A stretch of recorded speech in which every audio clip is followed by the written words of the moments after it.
Welcome to the Who, What, Why podcast. I'm your host, Jeff Schechtman. From the New Deal through the Great Society, the formula seemed simple. Democrats were the party of working people, labor unions, and economic populism. Republicans represented business interests and the country club set. The lines were clear, the divisions obvious, and the political playbook was well-worn and reliable. Today, that playbook has been shredded. We live in a world where Democrats often capture the highest-earning zip codes, while Republicans claim the mantle of the working class. A world where cultural divisions trump economic interests, where sophisticated data analytics replace gut instinct, and where political consultants have become the high priests of modern campaigns. How did we get here? What forces transform not just American politics, but particularly center-left parties around the globe? And what does it mean for the future of democracy? Our guest today brings us a fascinating window into the transformation through the bitter rivalry of two Democratic strategists who helped shape it. My guest, Timothy Schenck, is an assistant professor of history at the George Washington University and a senior editor at Dissent magazine, and he's the author of the new book, Left Adrift, in which he shows us how the world we live in today was created not just in the spotlight of elections, but in the back rooms where the real architecture of modern politics was designed. It is my pleasure to welcome Timothy Schenck here to the Who, What, Why podcast. Tim, thanks so much for joining us. Thank you. It was my pleasure to listen to that introduction. Good stuff. I want to read that book. There you go. Well, thanks so much for being here today. At the core of this book, in this discussion of the realignment of our politics, are these two political consultants, Democratic consultant, Democratic strategist. Why did you pick them and who are they? So the names are Stan Greenberg and Doug Schoen. Now, those might not exactly be household names, but their partners are. For Stan Greenberg, it's James Carville. For Doug Schoen, it's Mark Penn. So Carville, famously, It's the Economy's Stupid, mastermind of the 92 Clinton campaign, where he first met and worked alongside Greenberg, who was Clinton's chief pollster. Schoen and Mark Penn, they were longtime partners who started to drift apart during the 1996 election when both were brought on to help orchestrate Bill Clinton's campaign. And eventually, Penn took off as the favorite advisor to Clinton and to a rotating cast of center-left candidates from around the world. But he took off with a strategy that really owed its intellectual beginnings to Schoen. And this gets to why these two characters. A few reasons. But one important one is that even though Greenberg and Schoen, I think it would be going way too far to say they were the brains of their respective operations, but they were the PhDs. They started off writing doctorates on politics where they worked through theories of how elections worked that were shaped by their own experience watching that New Deal coalition break apart in real time as they were coming of age. Both Schoen and Greenberg, they're baby boomers who are born in the peak of the post-war boom and see those last days of the New Deal order and the emergence of something very different. And through their careers, I was able to trace first these early diagnoses of why this class-based politics was falling apart, how center-left candidates could deal with it, and ultimately what the consequences were. And this was a story that I thought I knew before going into it, but then very quickly I realized did not all match the picture I had in my head when I started researching. It does seem that Bill Clinton himself, and the Clinton presidency really lies at the core of this, because it really was a presidency that moved the needle most dramatically from that New Deal coalition to a kind of neoliberalism which became the stock and trade of the Democratic Party. It is a turning point in the story for the reasons that you were saying. But what's fascinating is if you look at how Democrats have done with working class voters electorally over the last 40 years, you wouldn't necessarily pick Clinton as the turning point because, yes, he does gain ground with affluent suburbanites in 1992 and 1996, but he also does better with blue-collar, working-class voters than any Democrat of the last 40 years. So even though there are, for policy reasons, good reasons to put Clinton up there in the neoliberal Hall of Fame, if you just look at his electoral coalition, it looks a lot more like an old-fashioned Democratic class polarized coalition. And one reason why I ended up writing about Greenberg and Schoen in particular is that I don't think that electoral coalition was an accident. That instead of taking working class voters for granted, as I had more or less assumed that Democrats had done since the 1970s, or rather writing off working class voters so that they could go all in for college educated suburbanites, what I saw for Greenberg and Schoen was that These were high-level Democratic strategists who took the question of the working class vote seriously, very, very seriously. And the reason that the Clinton electoral coalition looked the way it did, lots of factors, but one of them is that at the same time that policy types might be pushing Democrats in a neoliberal direction, the strategists were pulling in another way. How much of it, though, is really a reflection of the genius of Bill Clinton as a politician, that he was able to make that appeal to working class voters?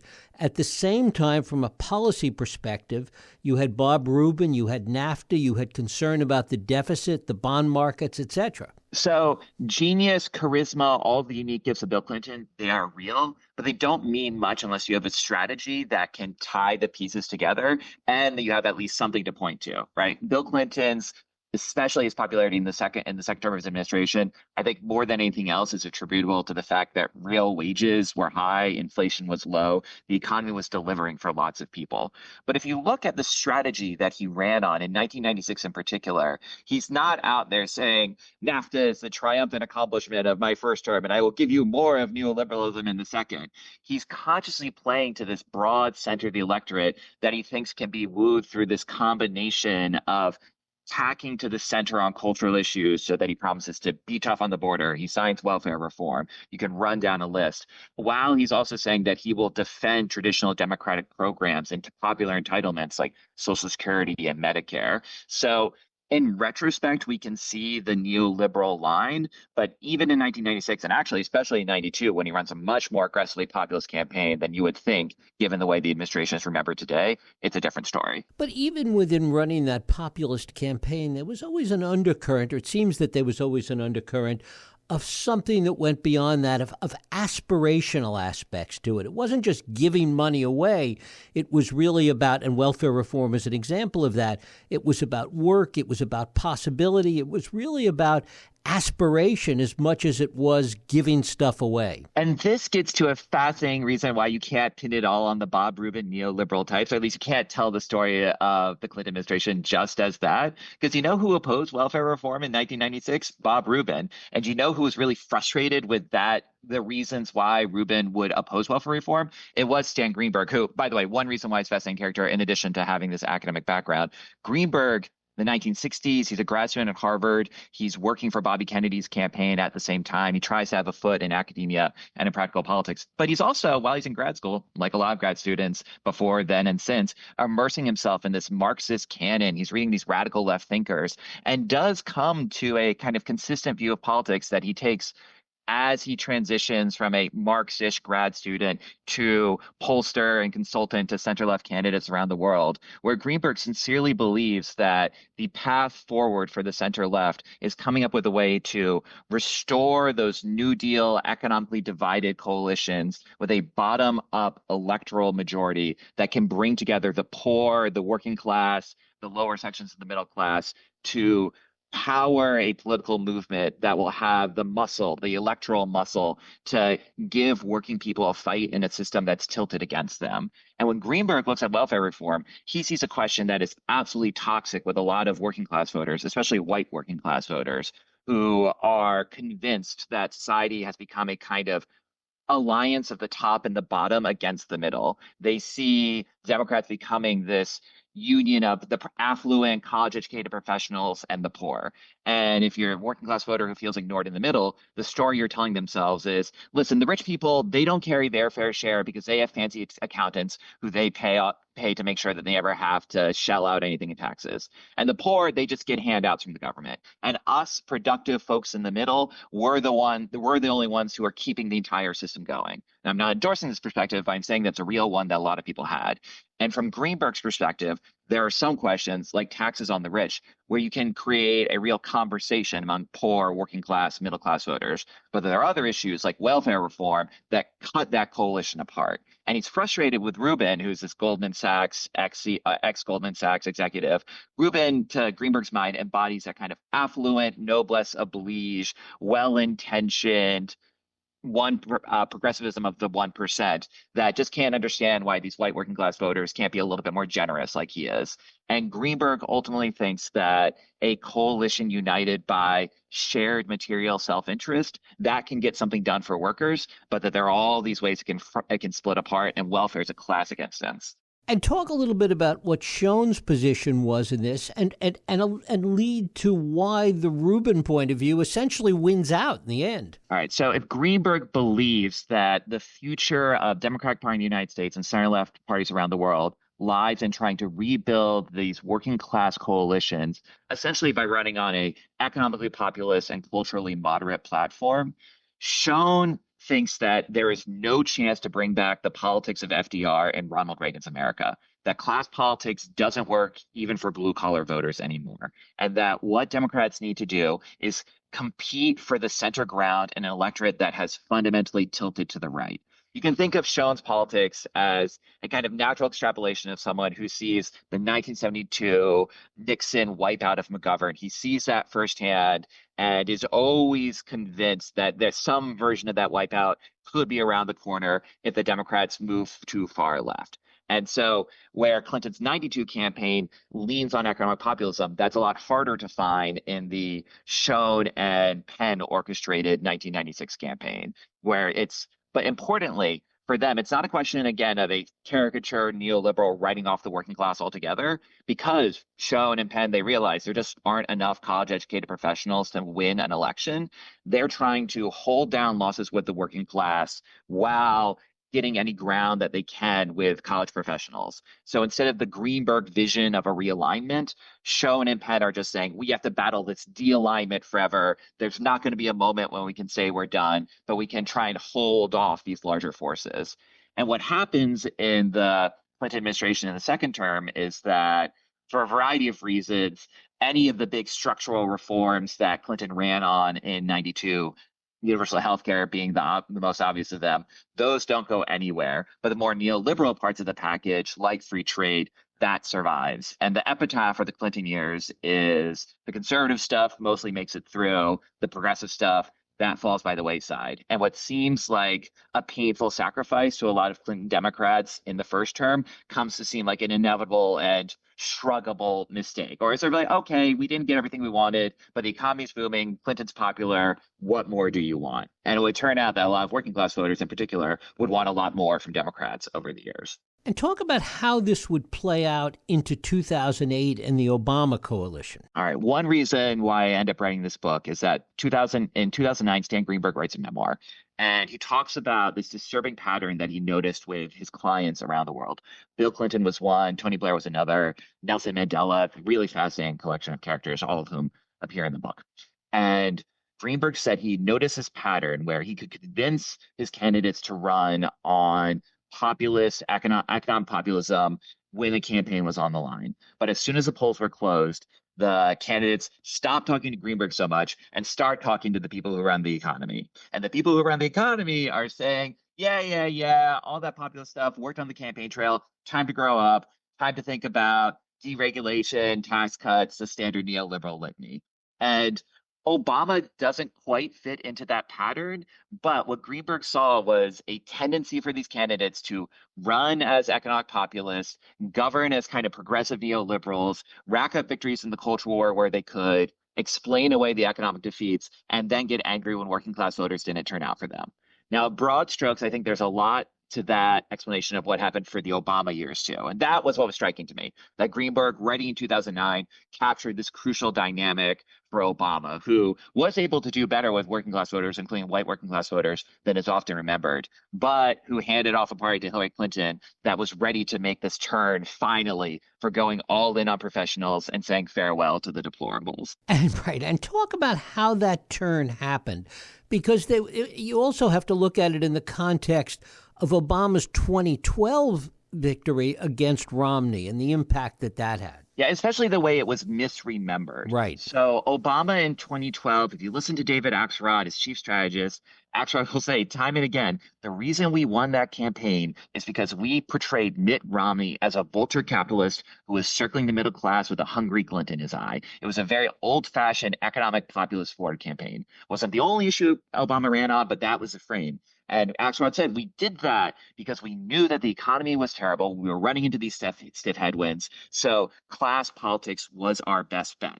And it delivered for them. And this is a story that exit polls didn't reflect at the time. Only as data came in did it become clear that the key voters for Obama in 2012 really were white, blue collar, working class voters in the Northeast and the Midwest who supported him in much better numbers than were reflected in exit polls at the time. But what you got coming out of the election in 2012 instead was a story about the Obama coalition as the coalition of the ascendant, which was supposed to be college educated professionals, disproportionately white, young people, Black and Hispanic voters in particular. And this misreading of 2012 as a story about the final emergence of a progressive electorate that was going to usher in a Democratic realignment, hand control of Washington to the left for a generation, that profound misreading of 2012 ended up becoming the basis for Hillary Clinton's campaign in 2016 and a lot of what's happened since. And this was Penn at the core of that campaign, of Hillary Clinton's campaign. Well, what's fascinating is that Penn, who is definitely more than Greenberg, and even more than Schoen, someone who fits that template of urging Democrats to focus on the college-educated suburbanite. When he becomes this celebrity consultant guru figure, he does associate himself with that strategy in public. But in 2008, when he's running Hillary Clinton's strategy in the Democratic primary, he doesn't say count on the white collar set. He says Barack Obama has those guys locked up. If we're going to win, he tells Clinton, it will be by taking that blue collar, old traditional Democratic base. It's turning those voters out and especially running up the score with women. So it's women of all types and blue collar men. That, he says, is the basis of a winning Democratic majority. Now, it doesn't get the job done in 2008. It comes really, really close, though. Clinton actually gets more votes in the Democratic primary in 2008 than Obama does. But when elections were on the line, even Penn wasn't the neoliberal caricature that I had assumed he would be going into the book. Much of this focuses around the areas of economics. Talk a little bit about how this nexus between class divide and the cultural divide, which was growing, also plays a significant role in this. Well, this is a key background to why are we having these debates in the first place? Why are coalitions taking shape? And there's a strong literature, really well-developed literature in political science that says that as countries become more wealthy, as incomes rise for voters, it becomes a lot harder to polarize them along economic lines. It's often described as post-materialist politics, where you've got a little money in your bank account now, so you can turn to issues other than pocketbook concerns. That doesn't mean that those go away, but it does mean that especially if you're an affluent, educated voter, you could be a lot more concerned with more abstract ideological questions than who's going to help make my daily life easier. And one consequence of that is you see the emergence of not huge as a proportion of the country, maybe about 10% of people on the left and the right who can treat politics almost as a kind of hobby. They love Fox News. They love MSNBC. I am one of those degenerate political addicts, probably saw a lot of people listening to this, but politics for them doesn't look the way it does for the rest of the country. And unfortunately, from the perspective who cares about what those 90% of the country wants, those people who are political addicts, they're the ones who watch the cable shows that get attention. They fund the candidates. They pay for the foundations, especially the very, very wealthy at the top. And so the entire system has a tendency to wrap itself around those concerns, which are more often cultural than the old-fashioned material issues that were once the basis of the two-party system. You touched on something earlier that I want to come back to, which was the global nature of this. You had Greenberg, as you said, working for Blair. You had other elections around the world, Trudeau, and a number of others that were all happening within the same time as these realignments were taking place. Absolutely. And this points to something that I think is really important for American audiences to keep in mind is that if this is a global trend, then what's happened to the United States, what's happened to Democrats in the United States can't be explained by any particularities of American history. For instance, it's common in lefty circles to say that after 19, lefty and liberal circles to say that after 1964, Democrats more or less had to give up on the working class, especially in the South, because they became the party of civil rights and there was just no way that party could have the same New Deal coalition behind it. And almost that Democrats sacrificed their working class coalition on the altar of civil rights, and that this is might have been electorally questionable, but is ultimately has been vindicated morally by history. But the fact is that the history of slavery and its aftermath in the United States, which I think is essential to understanding how our country works, well, if you see center left parties in other countries around the world transforming that didn't have this particular historical background, then it says that even if the debate about the Civil Rights Act is a key factor in this history, it can't be the underlying cause because it's just happening in too many different places. So you need to reach to that broader explanation, the one that points you toward the wider embrace of that post-materialist politics than one that's narrowly focused on the particularities of U.S. history. To bring it more to the present, it really also shows what Biden tried to do, the coalition that he put together to win in 2020. Hmm. And it says, too, that one thing that the Biden winning coalition in 2020, which was much more professional, much more college educated than Democratic coalitions had been in the past, it looked a lot more like Hillary Clinton's 2016 coalition than it did even Barack Obama's in 2008. But an advantage of looking globally is that you can see at the same time that this is a powerful trend around much of the world, that there are lots of ways to fight it. And there's a lot of variation from election to election and from country to country that to me is a sign that there's hope for resisting this trend if you're someone like me who thinks it's something that should be resisted in the first place. Talk about the importance. I want to come back to the fundamental of your book, the importance of political consultants, of people that are strategists within political campaigns and the role that they play. Yeah, so coming into this book, my opinion really could not have been lower. And this was especially reflected by 2016. It's shaped by my experience in 2016, where before that election, I'd read books like Sasha Insenberg's like excellent account of the 2012 Obama campaign Victory Lab. I had assumed that I listened to John Favreau, and I don't think it was even Pod Save America yet, but the proto Pod Save podcast. They were all so confident that Hillary was going to win. I read reports from Republican strategists who were equally certain that Trump was going to lose. And the results turning out like they did, to me, it said that the consultants, the strategists, they just had no idea what they were talking about. Now, I still think that there's a good reason to be a little skeptical about a lot of what the consultant class does. But after spending time researching this book, digging into Greenberg and Schoen, and thinking seriously, at least as seriously as I can, about this question, this group, I've come to have a lot more respect for what they can do when they're doing their job well. I don't think that Trump 2016 came out of nowhere. It certainly was a shock to people who just thought that the big data analysis of 2016 said there was no way that Trump could win. For a certain class of for a certain section of the consultant class, they clearly didn't know what they were talking about, or at the very least were over their skis.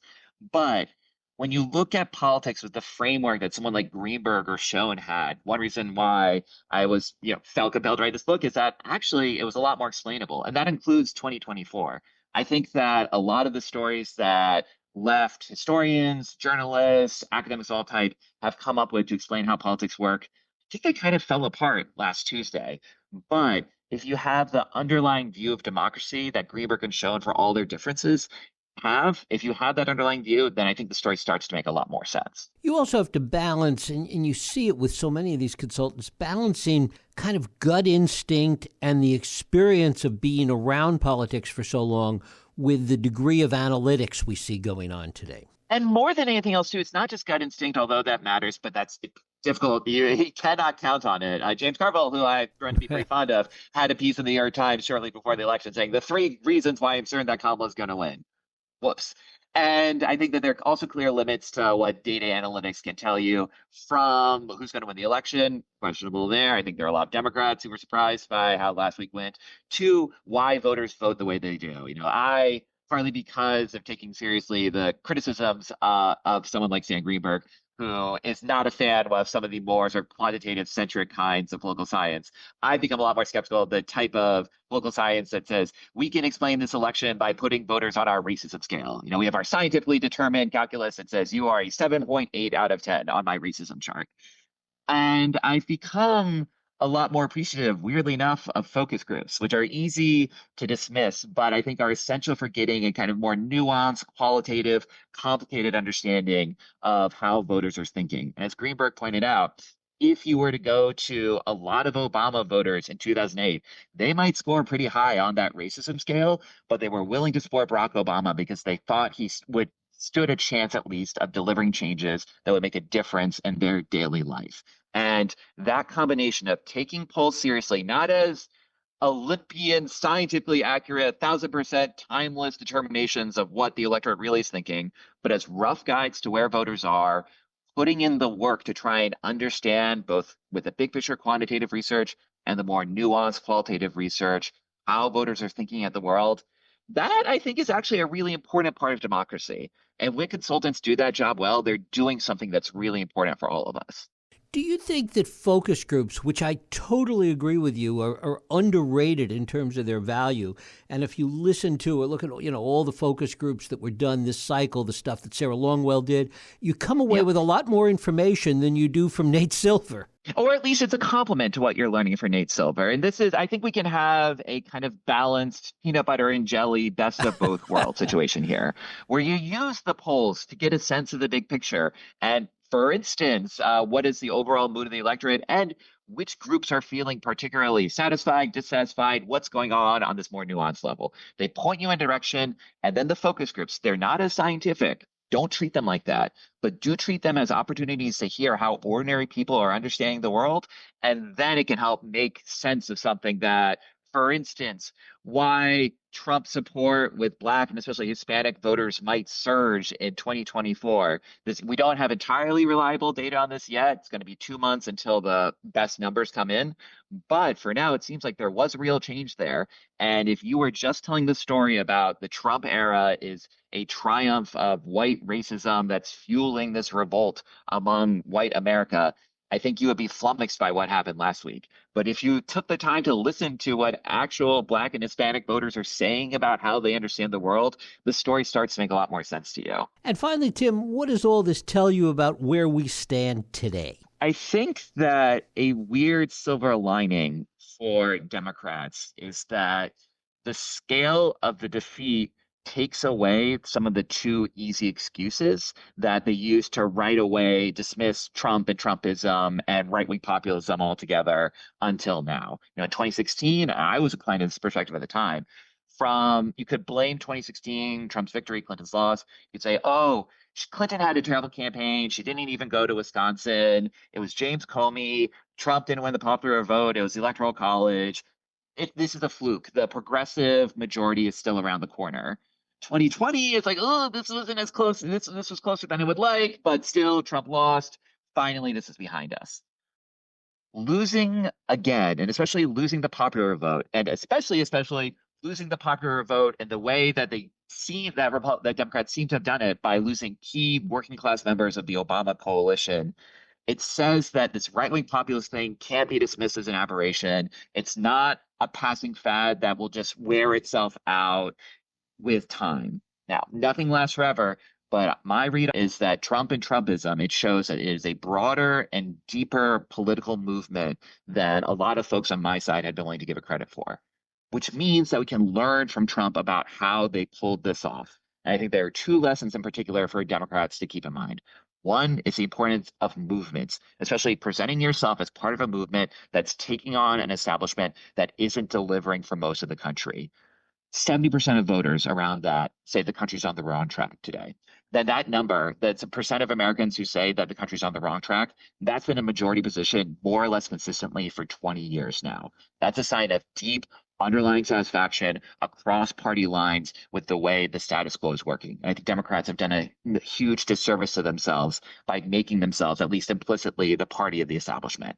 So understanding the importance of this insurgent outsider movement mobilization, that energy that Trump's been able to capture for itself, Democrats, I think, have to take that question a lot more seriously.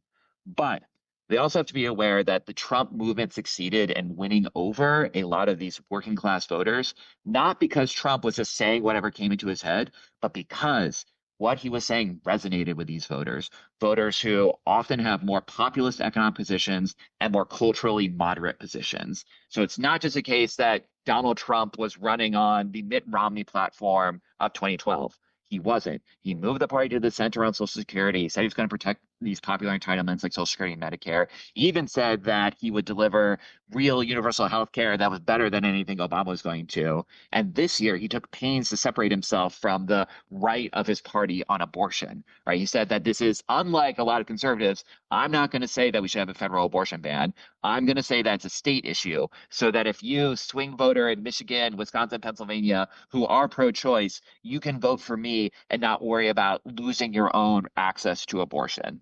And that combination, outsider movement energy and positioning yourself where the voters you want to win over are, that is how politics is done in 2024. And it's something that it's a game that Democrats need to learn how to play again. Timothy Shank, his book is Left Adrift: What Happened to Liberal Politics. Tim, I thank you so much for spending time with us today here on the Who, What, Why podcast. Thank you so much for having me. Thanks.